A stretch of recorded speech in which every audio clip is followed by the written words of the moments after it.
আজকে গণ অধিকার পরিষদের কর্নেল অবসরপ্রাপ্ত মিয়া মশিউজ্জামানের নেতৃত্বাধীন অংশের নাম হবে আম জনতার দল। দোয়া করবেন যেন আম জনতার দলকে সাথে নিয়ে আমরা আগ্রাসন বিরোধী লড়াইয়ের মাধ্যমে বাংলাদেশকে একটি স্বনির্ভর রাষ্ট্রে পরিণত করতে পারি। আমাদের নূর হক নূর ভাইয়ের গণ অধিকার পরিষদ জিওপি নিবন্ধন পাই এবং আমরাও চেষ্টা করছিলাম সেই জায়গা থেকে, কিন্তু বিভিন্ন সময় আমাদের মাঝে ভুল বোঝাবুঝি দ্বন্দ্বের সৃষ্টি হওয়াতে আমরা সিদ্ধান্ত নিয়েছি আমরা এই বিবাদ আর দ্বন্দ্ব অব্যাহত রাখবো না। আমরা আমাদের নামটা পরিবর্তন করে নিয়েছি। কাছাকাছি দুটোর নামে সংগঠন পরিচালনা করা খুবই পেরেশানির একটা বিষয়। নাম পরিবর্তনের কারণ ও প্রেক্ষাপট। গণ অধিকার পরিষদ নামের দলটি 2021 সাল থেকে জনগণের অধিকার প্রতিষ্ঠার জন্য নিরলসভাবে কাজ করে এসেছে। দলটি বেশ কিছু নৈতিক ও সার্বভৌমত্বের প্রশ্নে দ্বিধাবিভক্ত হয় 20 জুন 2023 ইংরেজি তারিখে। এর মাঝে ডক্টর রেজা কিবরিয়ার নেতৃত্বাধীন গণ অধিকার পরিষদে আজ অবধি আহ্বায়কের দায়িত্ব পালন করছেন আমি কর্নেল মিয়া মশিউজ্জামান। কাছাকাছি দুই দলের একই নাম হয় আমাদের মধ্যে ভুল বুঝাবুঝি ও অনাকাঙ্ক্ষিত দ্বন্দ্বের সৃষ্টি হচ্ছিল। আগ্রাসন বিরোধী লড়াইকে আরো সুসংহত ও বিস্তৃত করতে আমাদের পূর্বের সহযোদ্ধাদের সাথে দ্বন্দ্ব তৈরি হয় এমন নাম পরিহার করতে আমরা পূর্বের নাম গণ অধিকার পরিষদের পরিবর্তন করে আম জনতার দল নামকরণ করেছি। আজকে গণ অধিকার পরিষদের কর্নেল অবসরপ্রাপ্ত মিয়া মশিউজ্জামানের নেতৃত্বাধীন অংশের নাম হবে আম জনতার দল। গণ অধিকার পরিষদ থেকে আম জনতার দল রূপান্তর এবং আমাদের লক্ষ্য ও অঙ্গীকার। আম জনতার দল প্রতিষ্ঠান লক্ষ্য আগ্রাসনের হাত থেকে প্রিয় মাতৃভূমিকে সুরক্ষিত রাখার পাশাপাশি বাংলাদেশের মানুষের ভোটাধিকার নিশ্চিত করা, সামাজিক ও অর্থনৈতিক বৈষম্য দূর করা এবং গণতন্ত্র পুনরুদ্ধারের মাধ্যমে একটি বৈষম্যহীন ও ন্যায়ভিত্তিক সমাজ প্রতিষ্ঠা।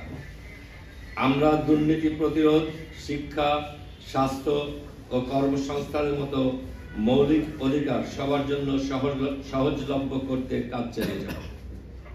24-এর গণ অভ্যুত্থানে আমাদের 7 জন সহযোদ্ধা জীবন দান করেছেন এবং শতাধিক আহত হয়েছে। আমাদের দলটি অতীতে যেমন ছাত্র, যুবক, প্রবাসী, পেশাজীবী এবং অন্যান্যদের নেতৃত্বে গণতন্ত্র ও ন্যায় বিচারের পক্ষে কাজ করেছে, ভবিষ্যতেও একইভাবে দেশের সকল শ্রেণী পেশার মানুষের অধিকার প্রতিষ্ঠার জন্য আমরা সংগ্রাম চালিয়ে যাব। আম জনতা দলের 3টি মূল নীতির হচ্ছে সার্বভৌমত্ব, স্বনির্ভরতা ও সুশাসন। আমাদের স্লোগান হবে স্বনির্ভর অর্থনীতি, সুশাসনের সমৃদ্ধি। প্রিয় বাংলাদেশের নাগরিকবৃন্দ, বন্ধুপ্রতিম রাজনৈতিক দলসমূহ এবং সাংবাদিক ভাই ও বোনেরা, রাজনৈতিক পথ চলায় আমাদের অনেক ভুলভ্রান্তি থাকতে পারে। আমরা সেগুলো সমাধানে আপনাদের পরামর্শ ও সহযোগিতা চাই। দোয়া করবেন যেন আম জনতার দলকে সাথে নিয়ে আমরা আগ্রাসন বিরোধী লড়াইয়ের মাধ্যমে বাংলাদেশকে একটি স্বনির্ভর রাষ্ট্রে পরিণত করতে পারি।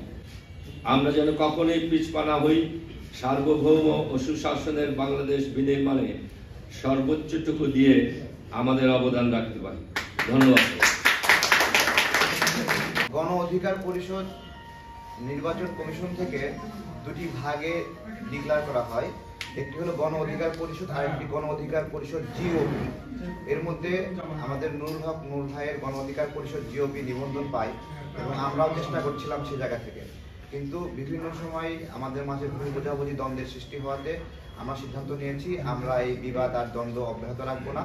আমরা আমাদের নামটা পরিবর্তন করে নিয়েছি। কাছাকাছি দুটোর নামে সংগঠন পরিচালনা করা খুবই পেরেশানির একটা বিষয়। আওয়ামী অর্থ সাধারণ। আপনারা যদি আওয়ামী লীগের ইতিহাস দেখেন, এই আওয়ামী শব্দটা আসছে ওই সাধারণ জনগণের জন্য। তো আম জনতা আস্তে আস্তে এই আওয়াম শব্দটা আম হয়ে গেছে।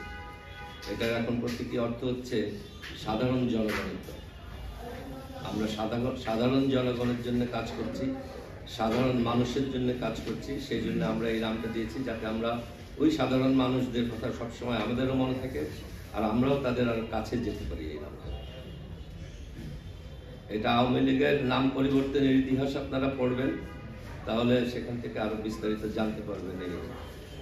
এটা কি আমরা আগে সাধারণ মানুষের জন্য যে কাজগুলো করতাম তাদের অধিকার নিশ্চিত করা বেসিক্যালি, আর একই সাথে আমরা অনেক গুরুত্ব দিতাম বাংলাদেশের সার্বভৌমত্ব যে কোনো রকম আগ্রাসন থেকে রক্ষা করা। আমরা সেই একই কাজ করে যাব। আমরা রাজনৈতিক জায়গায়ও কাজ করব, আমরা আমাদের অর্থনৈতিক জায়গায়ও দেশকে স্বাবলম্বী করার জন্য কাজ করব, আর সবথেকে বড় ফোকাস থাকবে আমাদের সবসময় আগ্রাসন বিরোধী কোনো শক্তিকে রুখে দেওয়ার জন্য।